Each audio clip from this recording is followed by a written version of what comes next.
digital, a large section of our population would be deprived of these services and the digital divide would increase.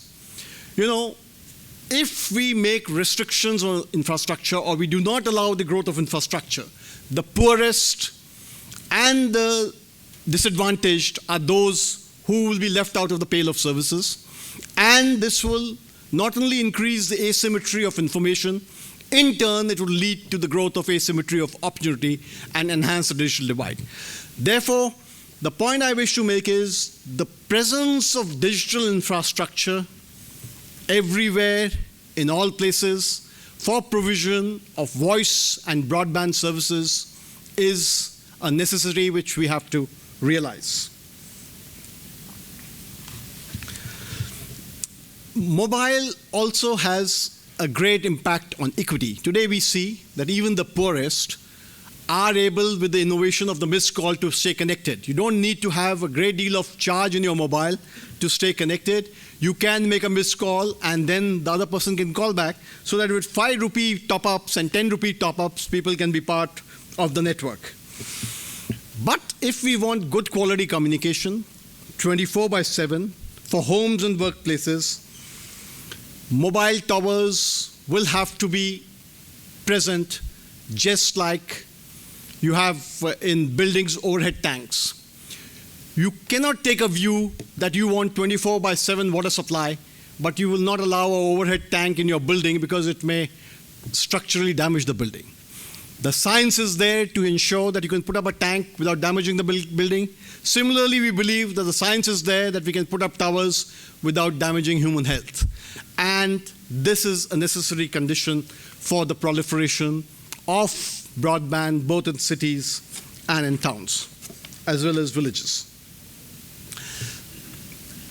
Sorry.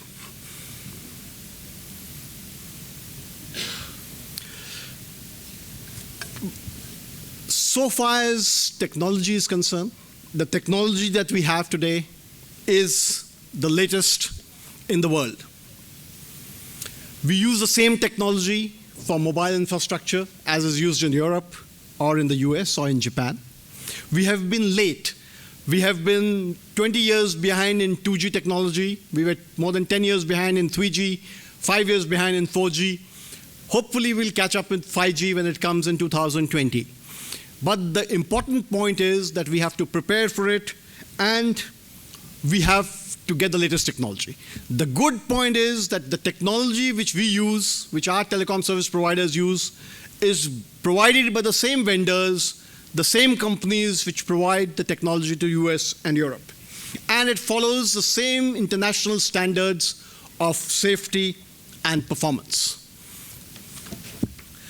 Now coming to the point whether there are any ill effects from low-level EMF emitted from mobile towers. My short answer is no. And why I say this is broadly based on 3 premises. One, there is no evidence that the low-level electromagnetic radiation from mobile towers can harm human health. 2, there is some disquiet among some sections of people that these can be harmful, but my point is that this is mostly based on myths and misconceptions. And I would like to share with you what action the government of India is taking to protect people and prevent any harmful effect of electromagnetic radiation from mobile towers. Let's look at the reality. The WHO is the UN body responsible for protecting human health all over the country, all over the world. The mobile technology has been prevalent in the West for about 45 years. They have very stringent health standards in OECD countries, and number of studies, experiments have been done by scientific institutions, by governments, to measure or to determine the effect of radiation on human health. The WHO has looked at about 25,000 articles on this subject, and based on an in-depth review of scientific literature, they have made two conclusions. One is that despite the belief of some people that more research needs to be done, scientific knowledge in this area is now more extensive than even in the area of chemicals. It's extremely extensive. The amount of work that has been done of the impact or the effect of mobile radiations is across the board in different circumstances for different qualities of people, young, old, aged, residential areas, hospitals, etc., etc. So there's a huge body of literature. Secondly, they have concluded on the basis of their study of these 25,000 articles that current evidence does not confirm the existence of any health consequences from exposure to low-level electromagnetic fields. So the point is that there is enough evidence, and that evidence points to the fact that these radiations are not harmful to human health. What are we doing in India? What is the government doing? In India, we adopted the standards of the International Commission on Non-ionizing Radiation in 2008. We not only adopted the standards, the process, the way of measuring and certification suggested by the Commission, but we made it 10 times more stringent. So while the study from across the globe is, the evidence from across the globe is that mobile radiations are not harmful for human health, the Indian standards are even 10 times more stringent than international standards as a matter of abundant precaution. Not only this, what is the kind of enforcement? A question may occur, standards are fine, but are they being enforced, and what is the system of enforcement? We have, in the Department of Telecom, set up a very strong mechanism for ensuring that there is a regime which ensures that every tower that is set up by every company in any part of the country meets these standards of radiation. This is, all BATSs have to have a self-certification. We have the telecom enforcement and resource management cells in each city, in each major city, in each state, which do a sample survey to check radiations, and they do this over a period of time. If any tower is found violating the standards, there's a penalty of 10 lakhs per instance. If the first instance is a penalty of 10 lakhs per tower, and if there's a repeated, the tower is shut down. Since 1997, when mobile technology came to India, we've had less than 100 cases and a penalty of less than 10 crores because of violation of emission norms. Against 4,70,000 towers that have been set up and more than 1 million BTSs, the transmitting equipment there, we've had only less than 100 cases in the last 20 years where the radiation levels have been more than the standard. And this standard is a very stringent standard. So the point I wish to make is that the entire regime is in place and the government is jagruk. We are not asleep at the wheel, and we are determined to see that these standards are enforced as rigorously as possible. A number of organizations, you will wonder, why do they raise these issues? Many organizations, out of the reason for promoting public good, for citizen safety, have been raising these issues.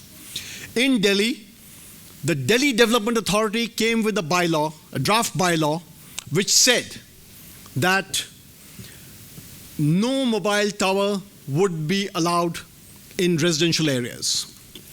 We took the evidence to the DDA, made a presentation before the whole body, which has more than 75% private sector representation. We shared with them the findings of research, and I'm glad to tell you that the DDA took an objective view and withdrew the draft guidelines, realizing that it was not necessary and it was not required, and it would be a big hindrance in providing connectivity in urban areas. Again, a number of organizations have approached courts seeking restrictions on mobile towers because they apprehend that this would harm human health. We have a number of orders of the high courts, about 14 of them. Kerala, Tamil Nadu, Himachal Pradesh, Punjab, UP, number of high courts, Gujarat, have, after due diligence, listening to experts, appreciating the evidence put before them, have concluded that electromagnetic fields of the kind that radiates out of mobile towers is not harmful to human health. And more importantly, there have been any number of cases. These 6 high courts have given detailed judgments which are available on the public domain. In addition, there have been any number of cases, but not in a single court case has any high court asked that a tower be shut down or it be removed on account of this reason. So not only the experts, not only the government, but even the judiciary, after an objective and in-depth analysis of the issue, has concluded that this is not a health safety issue. So I would like to conclude by saying that mobile connectivity is a must for growth, development, and for equity. To provide mobile connectivity, mobile towers are necessary. There's no other way of doing it, no technology in the world, unless we want to get into an era where we have to go to the road, we want to make a phone call late at night. Mobile towers will have to be there. They will have to be there near schools, so that they can do e-education. They will have to be near residential colonies. They will have to be on the roads so that safety applications can be run, and so on and so forth. Third point is that we have issued clear guidelines for electromagnetic radiations from towers, and we are enforcing them. My message to a number of activists, and I do believe that a lot of activists motivated by the desire to promote public good, to protect citizens who may be ignorant from what they perceive as a health hazard, have taken this up. My message to activists would be, please look at the evidence. Do not spread unfounded fears which lead to myths and misconceptions, which could come in the way of this very important program of bridging the digital divide. If you do not allow towers near slums, the poorest will suffer. If you do not allow towers in rural areas or in urban areas, large swathes of population will go unconnected. Simultaneously, my message to local bodies would be that communication today is an essential service. Again, towers are necessary to provide good quality communication, and the local bodies need to take a facilitative approach. Right-of-way permissions should be given in a transparent manner, in a time-bound manner, and there should be an effort to facilitate rolling out this infrastructure rather than discouraging it by putting usurious rates of right-of-way charges and fees and a very complicated system of getting approvals. Finally, the telecom industry. We have been meeting with telecom industry to improve the quality of service to consumers.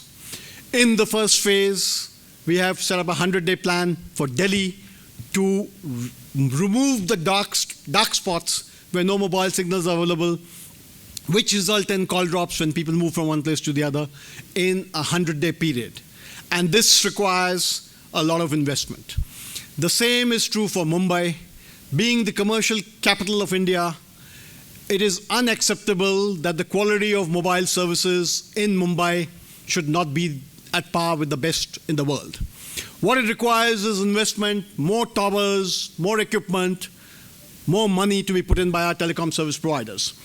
Let us not, by our actions, give them a reason to say that they are willing to do it, but because of local bodies, because of activists, because of government, because of other problems, they are not able to roll out the infrastructure which will enable them to provide the top quality of services which you and I deserve. So do not give them an excuse, facilitate them, and believe me, sooner than later, the quality of mobile services in Mumbai will be at par with the best that we can have. Lastly, to increase transparency, the Department of Telecom is coming out with a portal. We'll launch it soon. It is called Tarang Sanchar, an EMF portal, which will enable citizens to access it, go to a tower which is in your neighborhood, find out the radiation levels, whether it is compliant or not. And we want to put a provision wherein citizens can get towers tested. We will do some proportion of testing at our cost, at the cost of government. But if you feel that a tower radiation is more than what is mandated by standards, you can pay a fee of 4,000 or 5,000 rupees and get it tested.